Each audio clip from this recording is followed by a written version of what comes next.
What is going on, my dummies, and welcome back to another Digimon Deck Tech. This week we are going over Mastemon decks. So the first deck is going to be purple, and then the one coming on later down the week is going to be yellow. And then at the end of the week I'm going to have a cool little special if I don't have to do another Behind the Firewall. So without further ado, let's get into the purple list. In my opinion, the purple list is a lot weaker than the yellow list. That is because inheritable skills are more than lackluster for purple currently. I think set 5 is starting to change that because we have seen an inheritable skill already that is very powerful. However, for now, for set 1.5, purple's inheritable skills are very lackluster. The Digimon themselves are very powerful, they just don't have inheritable skills to soak up and use. We're going to start with our Digi-Eggs. The first one is Yaamon. We're going to play 4 Yaamon. Inheritable skill is if you have 5 or more cards in our trash, this Digimon gets plus 1,000 power. Pretty good card overall. The power level, I've said this multiple times in different purple decks. The power level of purple Digimon are more than less. We don't like it. They're pretty low. But having that plus 1,000 allows us to get over our opponent's Digimon because it's the only way to do it right now. There's no other ways until the starter decks for purple comes out with set 4. So as of right now, this is the only way to actually give any kind of power. And that's why I like playing the Yaamons. Moving forward, we have a one-of DemiMeramon. DemiMeramon says, inheritable skill says, when destroyed, draw 1 card, discard a card. Pretty good cantrip card. Helps us filter through and get stuff into our graveyard for our Mastemon for the later game. So, and it gets other abilities off for purple if you needed it. This is a really good Digitama to play. Moving forward, we have 4 of DemiDevimon. He's 2 to play normally, 0 to evolve, 3000 DP vanilla. I wouldn't recommend taking these out because the deck is normally very expensive because Mastemon does cost 4 to evolve even though you get stuff back for free. The vanilla still helps us in the early game to get to that goal, but it's also really good to keep stability. So I don't recommend taking the vanillas out. Normally I would tell you, hey, vanillas aren't needed. You can play this card. No. I think the vanillas are very much needed in this particular build. Moving forward, we have a 2 of Gabumon. And Gabumon is 3 to play normally, 0 to evolve, 2000 DP. Inheritable skill is when it's destroyed, draw 2, discard 1. Now, this is a personal tech choice of mine. If you wanted to, I play multiple different level 3s. 4 options for Mastemon. However, one thing that you can do is put Piedmon in there if you find yourself not getting to the cards you need in your discard pile or your trash. Piedmon will help mill the cards off the top to get them to trash so you can use the Mastemon to reanimate them. So if you do want to play the Piedmons over Gabumon, that's fine. I just like being able to use the Gabumon to go into a blocker, to go into Devimon, and then use Back for Revenge so I can go swing with Devimon. Kill your thing, kill my thing, draw 2, discard a card, bring the Devimon back, and then Digivolve on top of it kind of thing. That's one combo that I like using for purple. Back for Revenge is arguably the best card for purple, in my opinion. So that's why I have the Gabumon. It does more for me under stuff than it does just sitting on the field as a 1K body. Moving forward, we have Tapirmon, and what purple deck does not run Tapirmon? He's 3 to play normally, 0 to evolve, 2000 DP.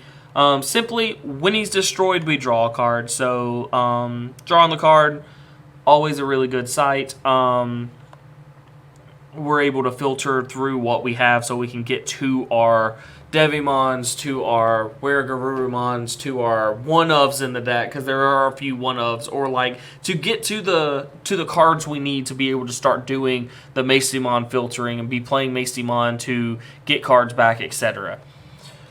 Moving forward, we have the 2 of Tsukaimon. There we go. He's 3 to play normally, 0 to evolve, 2000 DP. Inheritable skill is when destroyed, get 1 memory. So basically, again, like I said, with Devimon or Vilemon and Back for Revenge, we can use it that way. Vilemon, we can easily block and end our opponent's turn. There's multiple different things we can do with this. So I enjoy using the Tsukaimon for that purpose alone. Moving forward, we have our level 4s. The first level 4 we get to is Vilemon. He's 5 to play normally, 2 to evolve, 6,000 DP. He's our blocker and is when he attacks, -2 memory. Nothing too fancy here. Again, we're just playing it because we need a vanilla. Next up, we have Devimon. He's 6 to play normally, which is pretty expensive. 2 to evolve, 4,000 DP. Vengeance, or Retaliate, because this is the translated version. He has Retaliate, and then he has inheritable skill Retaliate. So this is one way that we are able to deal with our opponent's stuff very quickly. He's basically a kill spell in itself, and with Back for Revenge, he becomes a kill spell as long as it's a rested Digimon. That's why Trump Sword's so powerful, because between it and Devimon, you can always kill what you need. But yeah, pretty good card. If you did not want to play Devimon because he's pretty expensive to play by himself, another card you can play in his spot will actually be Saberdramon. It's 4 to play instead of 6 to play, and he's only got 3,000 DP instead of the 4,000, but he does get Vengeance as inheritable skill instead of it being a main ability. But there's just so many options for the Devimon, and we're able to get it back with Mastemon that I don't think there's a reason not to play him. So yeah, moving forward, we have a 4 of Meramon, and again, if he's our vanilla, he's 5 to play normally, 1 to evolve, 5,000 DP. Now, again, sorry, I'm getting ahead of myself today. Again, if you don't want to play this vanilla and you want more options for Mastemon, because again, she does get a level 4, different things you can get would be Saberdramon wouldn't be bad, DemiDevimon with the +1 memory wouldn't be bad. You could technically use the Black Gabumon. I guess I don't see why not. Another option would be, let me get down here to it, I'm sorry guys. Another option would be Garurumon, or Wizardmon if you want to play the Wizardmon. There's like a bunch of different options for you, right? I'm just playing what I enjoy, and like the vanillas being 5k gets you around Volcanic Dramon, or your opponent has to waste 2 hits with Shine Greymon, which is always really good, or an extra inheritable skill to do it. So I like the 5k from this, because the other ones are, 3 or 4k. So we want the 5k is pretty good if we have to grab it when we're playing against yellow or certain decks. Moving forward, we have our level 5s, and I've done something weird with these level 5s, and forgive me for that. The first one we have a 3 of WereGarurumon. He's 7 to play normally, 3 to evolve, 7k power. When we attack once per turn, by an inheritable skill. By destroying one of our other Digimon, we can make this Digimon active. Now, normally, we are going to use this with the Mastemon, because Mastemon's going to get stuff back, but we don't always need this ability. So that's one of the reasons why I wanted to kind of push back this a little bit. And honestly, if you find like it's too much to see, you can easily go 2 and 3, or 4, 2, 2, whatever you decide you want to do with the deck is up to you. I don't see a reason in this is all just personal preference right here, honestly. Like I said, inheritable skills are hard to come by, but you also want an option of them because you will be filtering through your deck more, so having a better option or a better gathering of them would make it a lot easier.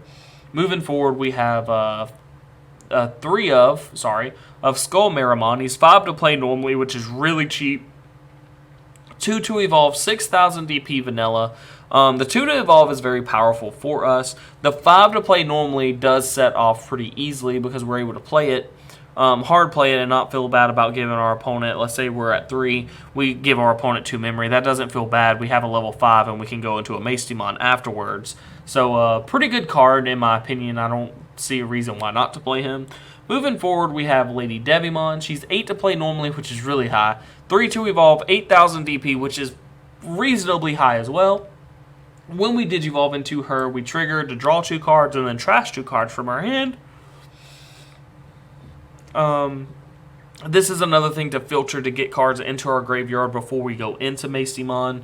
Like I said, we're able to cantrip and get through our deck quickly, and LadyDevimon helps us get to that point. Her inheritable skill, however, is something I really do enjoy. Once per turn, during your turn, when you use an option card, you delete one of your opponent's level 3s. So this kind of keeps the rush aggro decks at bay, but it also allows us to hurt our opponent. Like if we're playing against Blue Flood, for example, we can get rid of our opponent's level 3s that they played off of Garurumon or Leopardmon skills. That's always a really, really powerful ability. But moving forward, we're going to get to our level 6s. So first things first, I played 9 level 6s. I'm not going to count Piedmon as a level 6. I'm going to count him as an optional card in this particular scenario. We hardly are ever going to Digivolve into him. If we ever do, it's not bad. He's 12 to play normally, 3 to evolve, 10,000 DP, Vengeance. And when we play him, which means for 12 DP, we get 2 of our level 4 or less Digimons back from our trash without paying their cost. Their own play abilities don't activate, so we're gaining like a Meramon or our blockers or Devimon or Tapirmons or Gabumons, etc. Like, we're gaining a bunch of advantage over it, and that's one reason I like playing the Piedmon as a one-of, just as a situational card. And since we do filter a lot through the deck, Piedmon allows us to get what we need relatively quickly. Moving forward, we have a 2-of MetalGarurumon from set 2. 12 to play normally, 3 to evolve, 11,000 DP. When we attack, we can play a level 3 Digimon from our trash without paying the cost. Its own play effects don't activate. This is a great backup for Mastemon because we're able to play extra cards for very cheap. And being able to hit those level 3s allows us to trigger stuff like the WereGarurumon ability here, as seen here, or be able to get stuff back like Tapirmon, or get stuff back for Gabumon to evolve into one of these two, like Vilemon or Devimon. Like, it's just really good ability to have, especially since he's 3 to evolve instead of 4. So yeah, that's pretty much all to do with him. He's just a great backup. Next up, we have a 2-of Boltmon. Now, this is more of a personal tech choice. You could easily move these around. Like when I originally had it like this. Like I had 2, 3, 0, 4. But I found this more to my liking. The Boltmons are just easily hard played and really cheap to evolve because we do play some level 7s.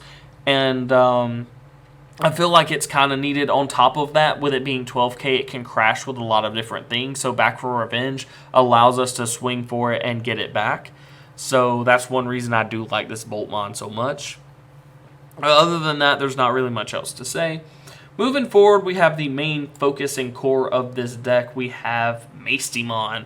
She is 12 to play normally, 4 to evolve on a purple or a yellow Digimon, but on this one we are evolving for purple. Sorry about that, guys. 12k DP. She says, when Digivolve, discard 1 security from both players from the top of the deck, or from their top. And then we may play a level 4 or less yellow or purple Digimon from our trash without paying its cost. So we're gaining more advantage, and we're dealing free damage to our opponent to where they don't get to check this damage. This damage is just dealt. So, like, if it was a Gaia Force, they don't have it anymore. It's gone. Some things to note about Mastemon with some of the inheritable abilities that I'm giving. I'm going to scroll up here. Yaamon makes her a 13k body, which makes her able to swing over almost everything that's on your turn. However, the only exception would be black blockers, and I have cards that allow me to deal with that, such as Devimon giving itself Vengeance, or Gabumon and Tsukaimon making it hard for them to destroy it. WereGarurumon being able to activate itself to swing again. As long as it's not an option card killing it, it should be winning the security checks as long as we're not playing a yellow deck. So yeah, Mastemon is just a overall just big card, if is the best way to describe it, with Yaamon on the field. And being able to get level 4 Digimon back like Meramon. So at that point, it's a 12k body that your opponent's going to have to sink 3 hits off of Shine Greymon and then 1 here. Like, that's a lot to be picking off. And if it's got destruction abilities from Tsukaimon or Gabumon, it makes it harder for your opponent to make that decision. But moving forward, we have a 2-of Millenniummon. Millenniummon is just a good around Digimon. It's an option card to be able to deal with our opponent's stuff when we need to. When we have something like a Boltmon or a Piedmon on the battlefield that's already done what it needed to do, Millenniummon's easily able to evolve into it or from it and get rid of that threat immediately. And then whenever it's destroyed, we're able to get it back on the battlefield if it had the Digivolution sources, which it always will. So that's always a plus. Moving forward, we have a 2-of Trump Sword. Trump Sword is 7 to play normally. Activate security effect activates the main effect. The main effect is destroy one of your opponent's active Digimon. This is good to be able to kill like stuff in the middle of combat whenever you check it. Normally you want this in your hand, though you don't want to check it. So keep that in mind. Moving forward, we have a 2 Dark Despair.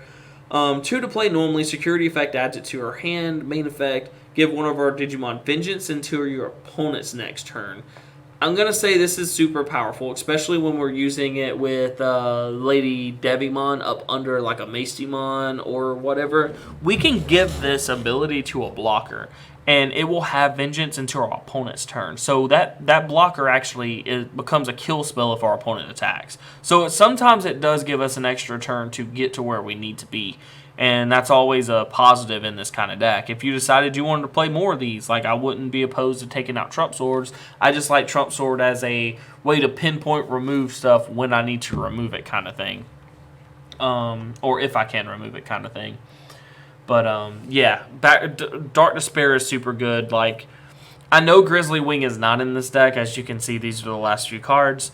Grizzly Wing, if I had to play it, I would start taking out some Trump Swords, maybe some Millenniummon, but like Trump Sword mostly. I would not take these out. These are super powerful and highly underrated. If you don't think this card's good at all, you are underrating it, I promise. This card is super good. But moving forward, we have Back for Revenge as a 3-of. It's 2 to play. No security effect, unfortunately. The main effect is one of your Digimon gets, when destroyed, play this Digimon without paying its cost. Digimon placed by this ability do not have their when play effect activated until the end of turn. So basically, this allows us to use our Digimon to swing out. So for example, like I was saying, a Boltmon to be able to crash with something with even power, and then we're able to get it back so we can go into a Millenniummon, or we have this big, huge threat that just killed our opponent's Digimon, or we can use it on Mastemon with a LadyDevimon up under Destroy level 3, swing out at something, destroy it, bring the Mastemon back. Stuff like that. Like, it just allows us to trade very easily and still be able to get keep our board presence that we had. It's also really good since it is purple. If we have a purple card on the battlefield, it allows us to check this Millenniummon, and after it's used its destroyed effect, it comes back. The next turn, we can use Back for Revenge on it to swing, because this does not state it needs to be a purple Digimon. But guys, that is the deck. I know it's long-winded, and there's a bunch of different like 2-ofs and 1-ofs in the deck, but I do very much enjoy this deck. I love Mastemon so much. Between the lore and this card, it's just super cool. But yeah, I told you guys all the things that I would change, like different things, different text. So without further ado, if you enjoyed the video, leave a like, comment, let me know how you would enjoy building the deck, how you guys enjoyed it. Also, hit that subscribe button, because every subscription helps the channel grow more and more, and the more the channel grows from Digimon content, the more I push it out and the faster I push it out. But until next time, guys, have a blessed one.